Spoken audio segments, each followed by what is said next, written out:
आदिपुरुष मध्ये सुद्धा मी जे जानवं घातलं होतं त्या जानवामुळे मी बजरंग होतो, ब्रह्मचारी म्हणून त्या तिकडे होतो. बरोबर. ती 7 जानवी होती, कारण कंचन वर्ण सुवर्णासारखं त्यांची कांती होती. ग्लिटर्स लावले जायचे आणि त्या ग्लिटर्समुळे ना ते जे जानवं आहे ते जानवं त्या कलरचं व्हायचं म्हणून अशी 7 जानवी ठेवली. ती 7ही जानवी माझ्या देवाऱ्यामध्ये.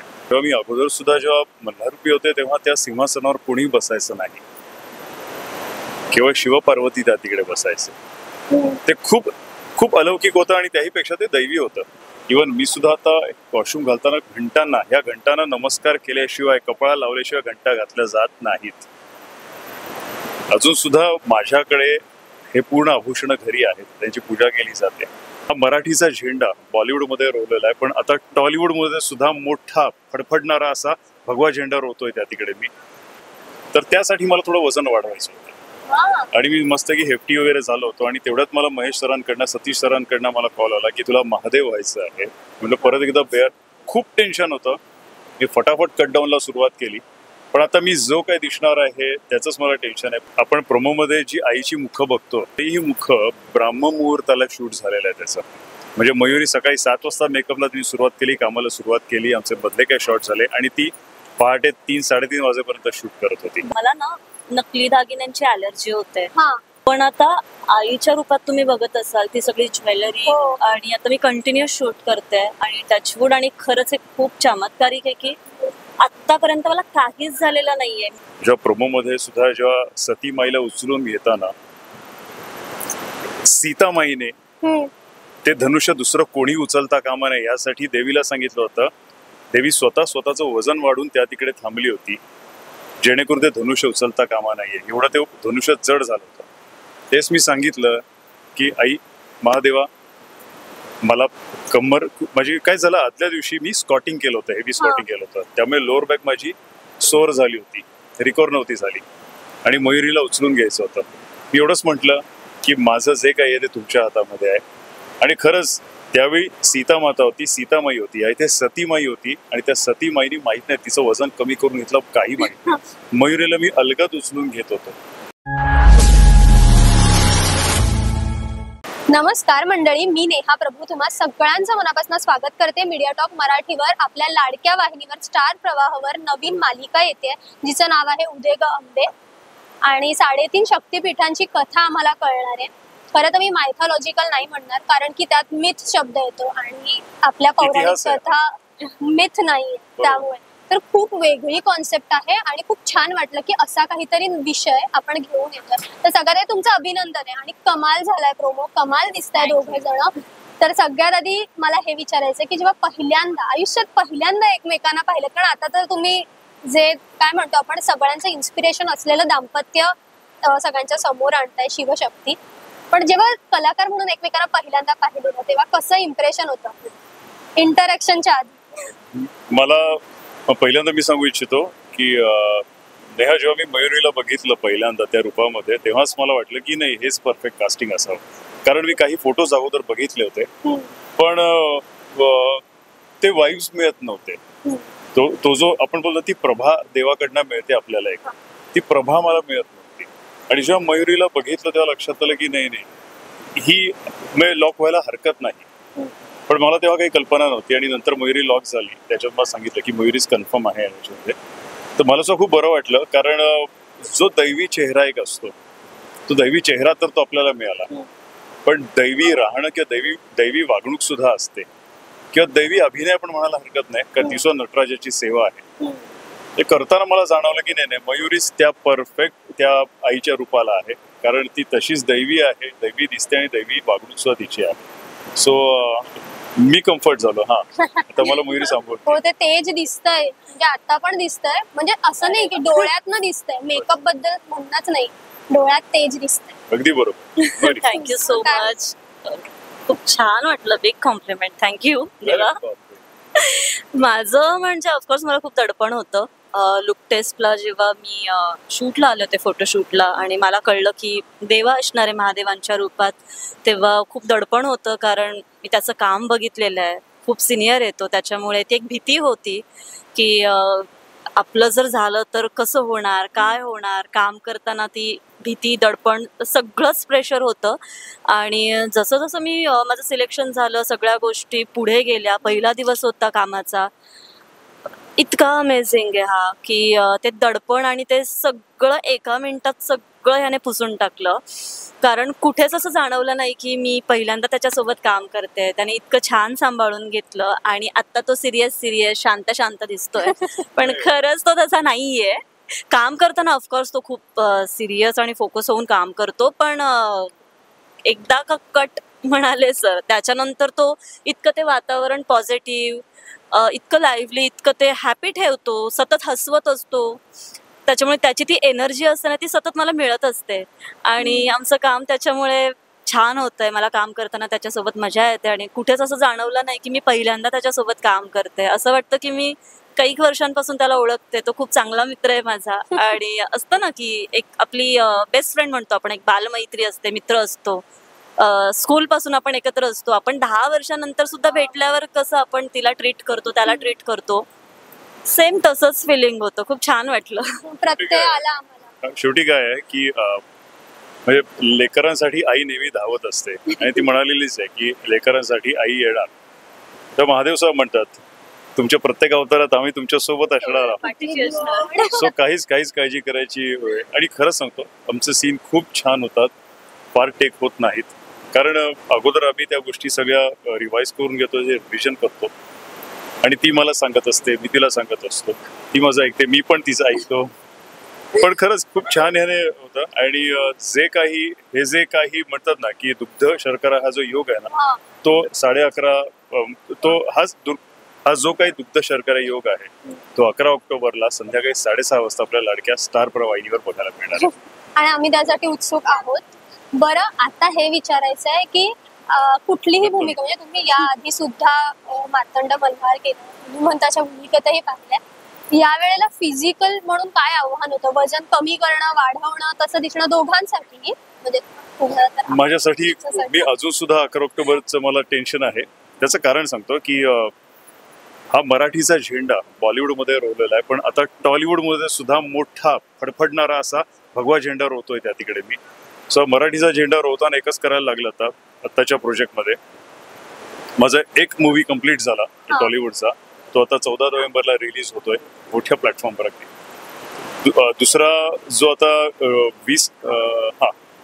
20 डिसेंबरला रिलीज होणार आहे, तर त्यासाठी मला थोडं वजन वाढवायचं होतं. आणि मी मस्त की हेफ्टी वगैरे झालो होतो. आणि तेवढ्यात मला महेश सरांकडनं, सतीश सरांकडनं मला कॉल आला की देवा असं असं आपण करतोय. अभिजित खाडे ते म्हणाले की तुला महादेव व्हायचं आहे. म्हणजे परत एकदा खूप टेन्शन होतं. मी फटाफट कटडाऊनला सुरुवात केली. पण आता मी जो काही दिसणार आहे त्याचंच मला टेन्शन आहे. पण मला माहिती आहे की माझे हे जे कुटुंब आहे ना या इकडे महाराष्ट्राचं, ते कुटुंब लहान मुलं आपलं कसंही नसलं तरी सुद्धा त्यासाठी ते कौतुकाने टाळ्या वाजवतात, तसंच ते कौतुकाने टाळ्या वाजवणार आहे.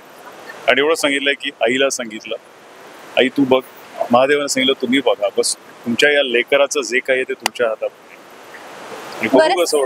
3 शक्तीपीठ आणि तू एकच आहेस आणि तुला वेगवेगळं रूप, प्रत्येक रूपामध्ये थोडं थोडं नाविन्य दाखवण्याचं आहे. त्यामुळे त्यात पण काहीतरी चॅलेंजेस आहे. जर तुझ्या बाबतीत काय होतं? मी आत्ता या क्षणाला सांगायचं तर सगळं आईवर सोपवलंय. मी रोज सकाळी उठल्यावर एवढंच बोलते, शूटला यायचं असेल किंवा घरी असेल, आई सांभाळून घे, तू सांग तसं मी करणार आहे. त्याच्यामुळे मनाची तयारी केलेली आहे. आणि टेक्निकली सांगायचं झालं तर सेटवर वैभव दादा आहेत, गौरी मॅम आहेत, आमचे डिरेक्टर आहेत. ते बरीच मदत करत असतात. मला काहीही वाटलं, काही अडचण असेल, काही समजत नसेल तर मी जाऊन विचारते. कारण नॉर्मली आपली आत्ताची जनरेशन अशी आहे की आपल्याला फारशा गोष्टी माहिती नाही आहेत, इव्हन मला. पण मला आत्ता त्या नव्याने सगळ्या ऐकायला मिळत आहेत, ते गोष्टी मला समजत आहेत. त्याच्यामुळे ऑफकोर्स मी त्यांना विचारते, कधी कधी मी देवाचीही मदत घेते, मी त्यालाही बऱ्याचशा गोष्टी विचारते. चॅलेंज खूप मोठं आहे, खूप मोठी जबाबदारी आहे. त्याच्यामुळे आपण म्हणतो ना गो विथ द फ्लो. आता सध्याची जर्नी माझी प्रवाहासोबत मी तशी जाते. आणि प्रवाह बरोबर जात राहिलं तर तुम्ही नक्की स्टार होता. एवढं सांगतो की मयुरी काही काळजी करण्याचं कारण नाही. कारण जसं तुम्ही म्हणालात की आम्ही असे अवतार धारण करू, तेव्हा महादेव म्हणालेच आहेत की तुमच्या प्रत्येक अवतारात आम्ही तुमच्या सोबत असणार आहोत. हो, हे आम्ही प्रोमो मध्ये ऐकलंय. कुठला एखाद दुसरा सीन सांगू शकाल का तुम्ही की जो कमाल चॅलेंजिंग होता आणि ज्यासाठी अशी मेहनत लागली किंवा असं काहीतरी नव्याने करावं लागलं जेणेकरून आम्हाला मालिका पाहताना कळेल की हे या सीन बद्दल सांगत होते. कारण आम्ही उत्सुक आहोत, कारण संहाराच्या गोष्टी असतील, नवीन नवीन काहीतरी अवताराच्या गोष्टी आहेत, तर नक्कीच काही ना काहीतरी असे चॅलेंजिंग सीन आले असणार. तर आहेत एखाद दुसरा किंवा प्रोमोचा सुद्धा प्रोमोच्या वेळी तर आहेच. कारण आपण प्रोमो मध्ये जी आईची मुख बघतो, जी 4 मुख आणि ती प्रचंड लोकांना आवडलेली आहेत, ती 4ही मुख ब्राह्ममुहूर्ताला शूट झालेलं आहे त्याचं. म्हणजे मयुरी सकाळी 7 वाजता मेकअपला तुम्ही सुरुवात केली, कामाला सुरुवात केली, आमचे बदले काही शॉट झाले आणि ती पहाटे 3-3:30 वाजेपर्यंत शूट करत होती. बापरे. सो हीच मोठी परिचिती आहे, हेच मोठं आव्हान होतं की त्या ब्राह्ममुहूर्ताला सलग न झोपता, म्हणजे आपण दिवसभर काही रेस्ट घेतो, ती रेस्ट न घेता तेवढंच ते दैवी दिसणं ते बघा त्या तिकडे सगळ्याचा एक योग जुळून आलाय जवळ. असे बरेच अनुभव आलेले आहेत. एक गोष्ट आवर्जून सांगायला आवडेल, मला ना नकली दागिन्यांची ॲलर्जी होते. मला नाही होत सर, म्हणजे फार फार तर मी 1 तास 1.5 तास घालू शकते, त्याच्यानंतर मग मला खूप स्किन ॲलर्जी होते. पण आता आईच्या रूपात तुम्ही बघत असाल ती सगळी ज्वेलरी आणि आता मी कंटिन्युअस शूट करते आणि मला काहीच होत नाहीये. कारण सगळ्यात म्हणतो ना भीती मेजर मला ती होती की आता रोज इतकी ज्वेलरी घालायची आहे, त्यात हेवी ज्वेलरी, तो मुकुट सगळंच असणार आहे, काही व्हायला नको. कारण ॲलर्जी झाली, काही झालं तर दुसऱ्या दिवशी मी परत ते घालू नाही शकणार. तर रोज सकाळी माझी तीच प्रार्थना असते की आई प्लीज काही होऊ देऊ नको. आणि टचवूड, आणि खरंच एक खूप चमत्कारिक आहे की आतापर्यंत मला काहीच झालेलं नाहीये. मी 12-12, 13-13 तास ते दागिने घालून बसलेले आहे आणि मला एवढीच सुद्धा काही झालेलं नाही. चमत्कारिक आहे ना हे सगळं. खरंच मला खूप इच्छा होती की माझ्या सुद्धा अंगावर दागिने असावेत. मल्हारूपी जेव्हा होतो मी तेव्हा माझ्या अंगावर प्रचंड दागिने होते, पण मला एवढं बरं वाटतं की एक दागिना जो आहे ना तो सगळ्यात सर्वश्रेष्ठ दागिना जो माझ्या अंगावर आहे तो म्हणजे रुद्राक्ष. म्हणून मला एवढं भरून आलंय त्याच्यात की त्या रुद्राक्ष माळा अजून सुद्धा माझ्या गळ्यामध्ये महादेवाने घातलेल्या आहेत. त्यामुळे हे फार अलौकिक आहे. शूट करताना तर प्रत्येक वेळी असे अलौकिक अनुभव आलेलेच आहेत. जेव्हा प्रोमोमध्ये सुद्धा जेव्हा सतीमाईला उचलून घेताना सीतामाईने ते धनुष्य दुसरं कोणी उचलता कामा नये यासाठी देवीला सांगितलं होतं. देवी स्वतःचं वजन वाढून त्या तिकडे थांबली होती जेणेकरून ते धनुष्य उचलता कामा नाहीये. एवढं ते धनुष्य जड झालं होतं.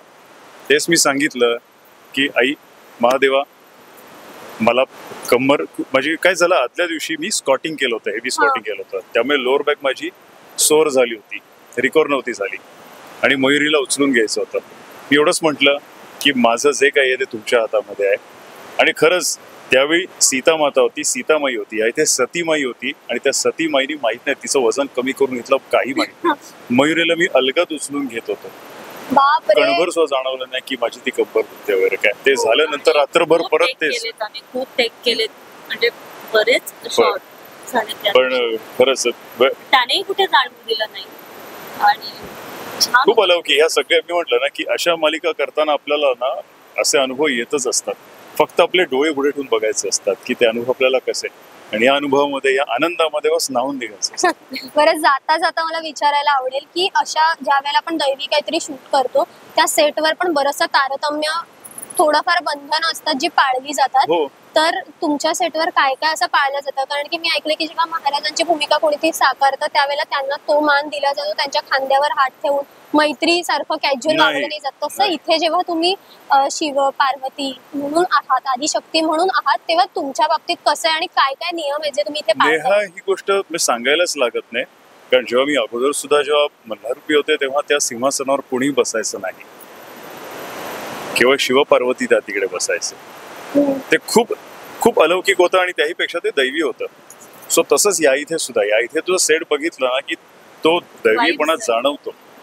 सो त्याच्यामुळे ना, आणि कसं ह्या सगळ्यांना सगळेच इथे देवभोळे आहेत या सेटवर, त्यामुळे प्रत्येकालाच कळतं की नाही आपण काय करायला पाहिजे. इव्हन मी सुद्धा आता कॉस्ट्युम घालताना ह्या घंटांना नमस्कार केल्याशिवाय, कपाळा लावल्याशिवाय घंटा घातल्या जात नाहीत. अजून सुद्धा माझ्याकडे हे पूर्ण आभूषण घरी आहेत, त्यांची पूजा केली जाते.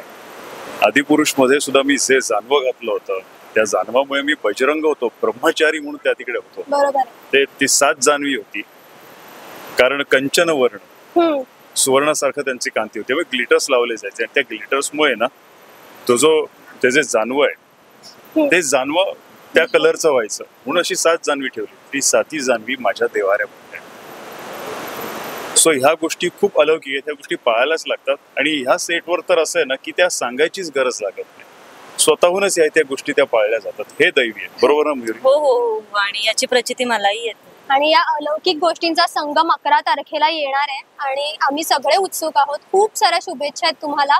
आणि मला वाटतं तुम्ही लाडक्या प्रेक्षकांना सुद्धा आवाहन करावं जेणेकरून ती मालिका पाहतील. मायबाग प्रेक्षकांना आईची सेवा मला करायला पाहिजे. मायबाप प्रेक्षकांना हेच सांगायचं आहे की ह्या 11 ऑक्टोबरला संध्याकाळी 6:30 वाजता आई तुमच्या भेटीला येते. तर आमची मालिका नक्की बघा. तुमचं प्रेम असंच मिळू देत, तुमचा आशीर्वाद मिळू देत, हीच प्रार्थना. घरी दिवा लावायला जातो संध्याकाळी, जेव्हा संध्या केली जाते, जेव्हा कुलाचार घडतात, त्याच वेळेला आई तुमच्या घरी येणार आहे महादेवांच्या साथीने. तेव्हा 11 ऑक्टोबरला संध्याकाळी 6:30 वाजता आपल्या लाडक्या स्टार प्रवाह वाहिनीवर कुलाचार जे घडणार आहेत त्याचा नक्कीच अनुभव घ्या. धन्यवाद.